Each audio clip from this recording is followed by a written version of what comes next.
You're watching The Community MMA.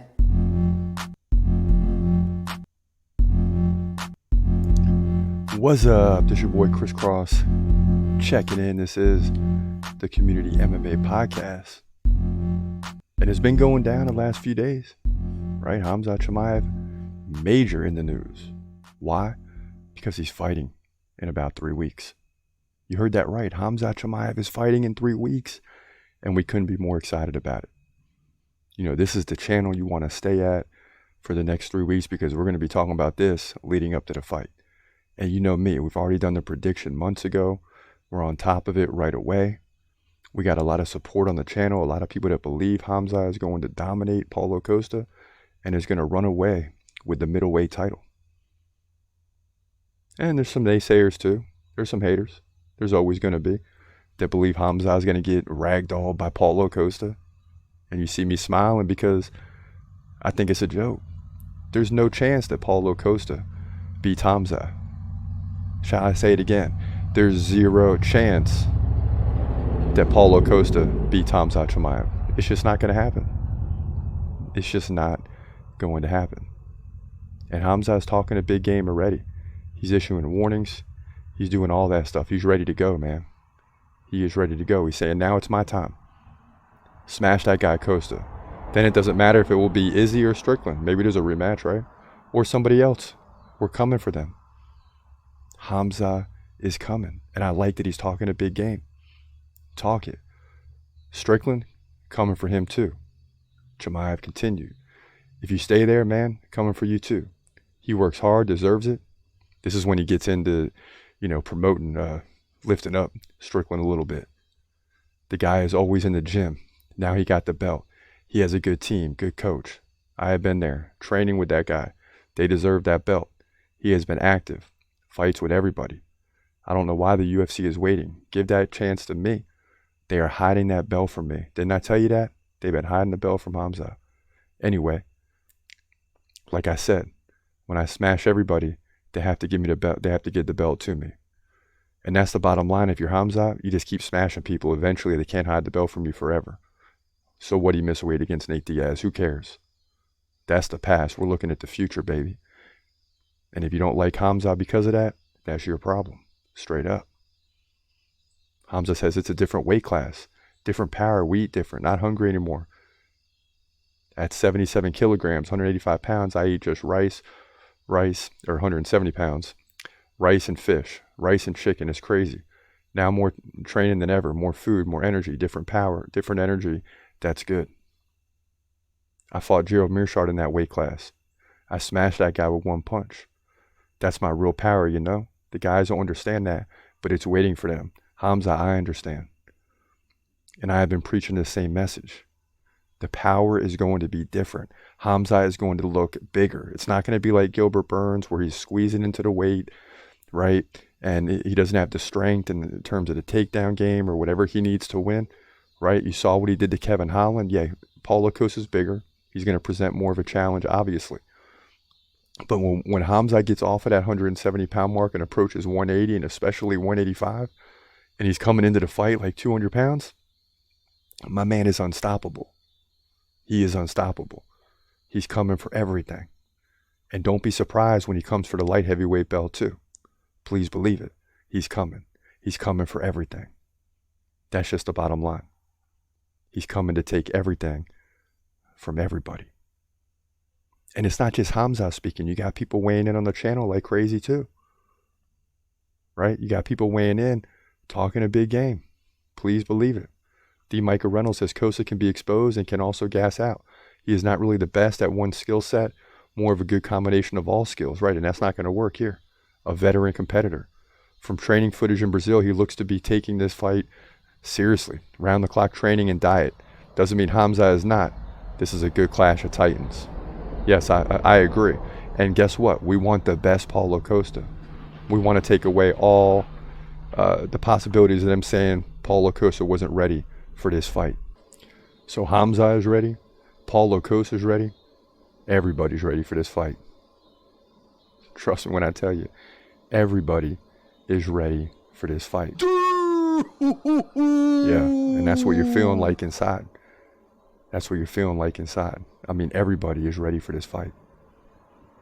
The Micah Reynolds continues. They're both in good shape. Khamzat gets a title shot with a win. I don't know.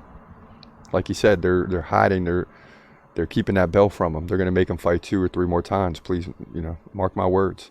Sneaky TR says, I think you feel more comfortable there in the UAE. And that's a whole different topic, right? Khamzat emigrating to the UAE because of the religious stuff. And that's a whole different conversation. We got into that a few days ago on a little short video we put out. But yeah, he emigrated to the UAE from Sweden because he felt like they were disrespecting his religion there. And again, that's a whole nother topic, because I don't even like the word religion, right? Because if you're really a true believer in one of these so-called religions, especially Islam and Christianity, there's no such thing as religion, right? It's your faith, and that's it. But listen, he had to do what he had to do. It don't affect how I feel about him and what I believe is going to happen, because I'm just keeping it real. Homework says Khamzat switching from Sweden to UAE might be the best possible, not just career decision, but overall life decision for him ever. Less taxes, if I'm correct. They pay 0% taxes. Wow. He's treated like royalty over there.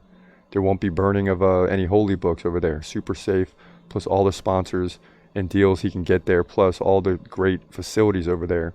That's already helping him and will help him in the future. Such a smart move for Khamzat to make that move. Yeah, no doubt about it. I mean, listen, if it's better for Khamzat, I'm for it, And hopefully he gets treated right. Hopefully it is 0% taxes. Hopefully he keeps all his pay, whatever it may be. Do what you got to do, Khamzat. Kenneth Bruner, long time, me and Bruner with Khamzat. He says, Chris, I feel like you and I are about to be vindicated from all the naysayers over the last couple of years. New video just dropped on Khamzat's channel. He explains his move to 185, more food, no more hunger, new energy, new power, my true power. He's gone super Scion or whatever that word is. So, yeah, and are we going to be vindicated? No, because when he wins, when he dominates, the naysayers, you know how they are. They're just going to start coming up with more excuses as to why he won. Oh, he's fighting Paulo Costa. He's ranked number 6 or 7, this, that, and the other. Khamzat Chimaev! They're not going to give the guy his proper due. They're not going to give him his proper due until he wins the title. And new! Right? Not until you hear that. When you hear that, that's when they can't say anything. And then even at that point, the naysayers are still going to talk trash. And new! Right? It don't matter. And new! It don't matter if he wins the belt. For the naysayers, they're still going to say, oh, but Chris Cross, who'd he beat? Who'd he beat? Right? Bo Nickel's coming for him. Right? And then they're going to start looking at who's next. The naysayers are not going away. They're just looking at the next fight or fighter they could possibly beat him. That's what the naysayers are all about. That's what the naysayers are going to do. They're never going to stop, and you might as well get used to it. Because naysayers, haters, whatever you want to call them, haters continue to hate. That's just the way it is. They're not going to stop just because he wins the belt. That only makes the haters stronger, because they want to see him lose. But listen, we got a lot more on Khamzat, man. Stick around as future videos come out, podcasts, all that, because, that's what we're talking about for the next 3 weeks. Because they make us wait a year to see him fight, so we might as well talk about it for a straight month leading up to the fight, you dig? That's just the way it's got to be. We got to talk about it. We just got to talk about it. Now, another big fight was announced. You got Shavkat Rakhmonov for Stephen Thompson, UFC 296. We're going to get into that prediction in a moment. But first, we're talking about Paddy Pimblett and Tony Ferguson. That was a shocker when that fight was announced.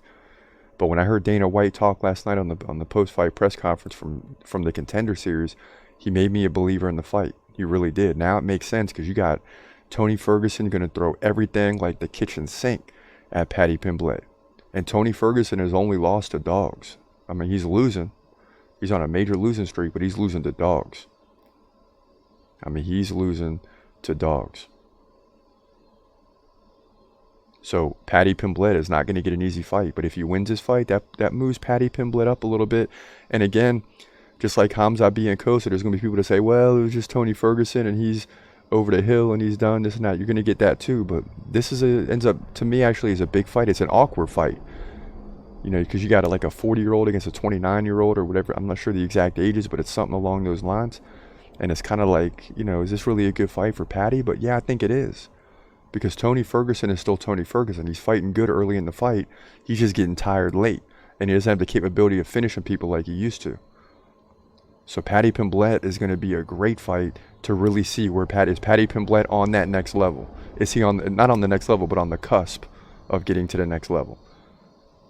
And it really is some more surprising that Paddy Pimblett took this fight, but he did. And I like it. Go for it, baby. That's what you got to do. But now let's get into Shavkat Rakhmonov and Stephen Thompson. This is a 6 versus 7 in the welterweight division. Unbelievable fight. I like this. Right? It doesn't do much for Shavkat if he wins, other than the name recognition, because he's already the higher contender. It's just like another fight he's got to take along the way. But it might be enough to put him in the title contention after Colby and Leon go to war. Right? After that fight, it puts him in contention. But does that mean I think Shavkat's going to win? Because Stephen Thompson's a real deal. So let's get into it right now. In the welterweight division at UFC 296, you got a great one here between Shavkat Rakhmonov and Stephen Thompson. This is 5 versus 6 in this division. Now Rakhmonov stands at 6'1" compared to the 6 foot tall Stephen Thompson, so he's got a 1-inch height advantage. He's just 28 years old. Stephen Thompson 40. It's getting on the downside. Rakhmonov 2-inch reach advantage. Both guys stand right-handed. In terms of activity, pretty close. Rakhmonov 4.5 significant strikes per minute to 4.2 for Stephen Thompson. When you get into the takedown game, Rakhmonov has the advantage. He lands like 1 every other round. Stephen Thompson's trying to use his takedown defense to keep the fight standing. Now, beginning with Shavkat Rakhmonov, 100% takedown defense. So he's probably not getting taken down in this fight.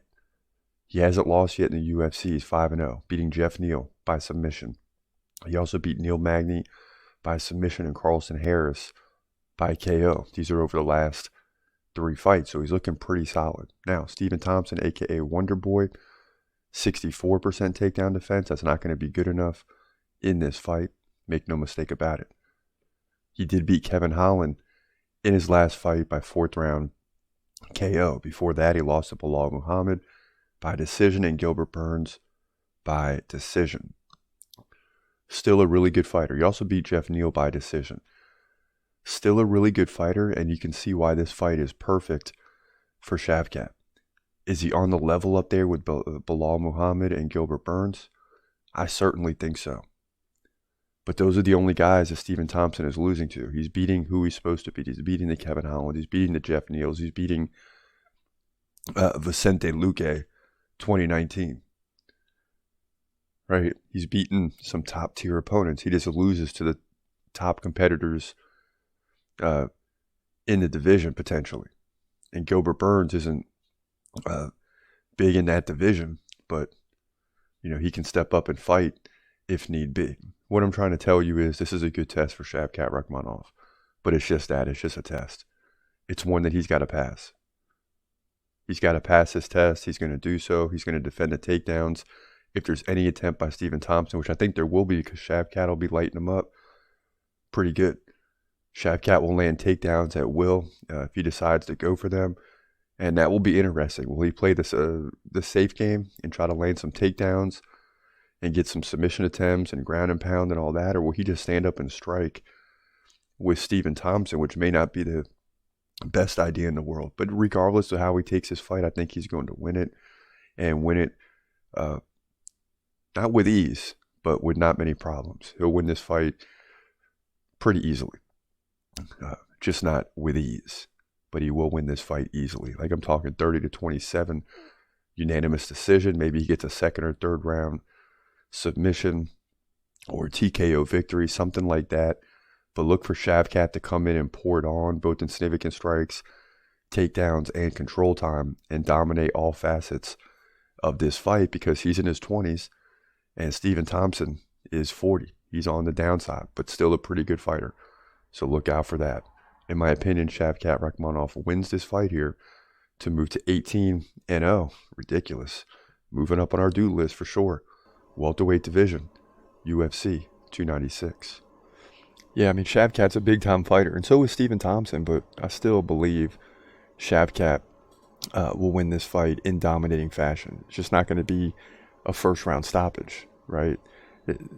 You never know, but you're talking about a true fighter, a real fighter in Stephen Thompson. Who's going to present a real challenge. Is really just going to make Shavkat better for the fight that comes after this. But this is a guy that's rising. This is the new breed of fighters that are coming, right? The new name, Shavkat Rakhmonov, Khamzat Chimaev, Bo Nickel. All these guys are coming. You got some in the light heavyweight division as well. But Shavkat will dominate this fight at the end and get the victory by a worst unanimous decision. Now, some of the big talk today going on is, what is the toughest or best division in the UFC? And this has been a battle for a long time. And we put out a poll today. We haven't got as many responses as I'd like, so I didn't pull those numbers, right? A lot will come in overnight when people from overseas wake up and get into the poll. That's where a lot of our polling numbers come from. We get more representation outside the country, outside the USA for some reason, because MMA is worldwide. But already, lightweight division is still surging ahead of bantamweight. But according to ESPN, the bantamweight has shifted to number one, has taken over the lightweight division. And people have been talking about this for a while, that this could be a possibility. I just don't see it. The lightweight division is still the best division in the UFC. Easily. Because Islam Makhachev has separated himself a little bit, but any one in the top 8 could be the number one contender. It used to be anyone in the top 8 could be the champion, but Islam is separated himself. Yeah, he didn't look great against Volkanovski, but there was some other factors going on there. I just don't think Islam was totally into that fight. Volkanovski's coming in looking to be a 2-belt champ. He's got all the energy and things of that nature. He's short to the, low to the ground. He can get up from the takedown. Islam just had some problems there. But against all other lightweights, he's dominant. I'd like to see Charles Oliveira win, but I don't see it happening. I'd love to see it happen, but I just don't see it happening. But other than that, the whole division is ridiculous, man, from top to bottom. I mean, it's just ridiculous. So the lightweight to me is still the number one division. Of course, let me know what you think, because I'm curious. Get into the poll, weigh in. The numbers are going to change overnight. Mark my words. Lightweight might separate even more, we'll see. But I still think the fans believe that the lightweight division is the best division in the UFC. Hands down. But listen, we got into a lot today, man. Khamzat's coming, though. Khamzat's coming. And this is just the beginning. We're going to continue talking about this topic all day, every day. But for now, we got to sign off. This your boy, Chris Cross. I hope you have a great day. And God bless. As always, peace.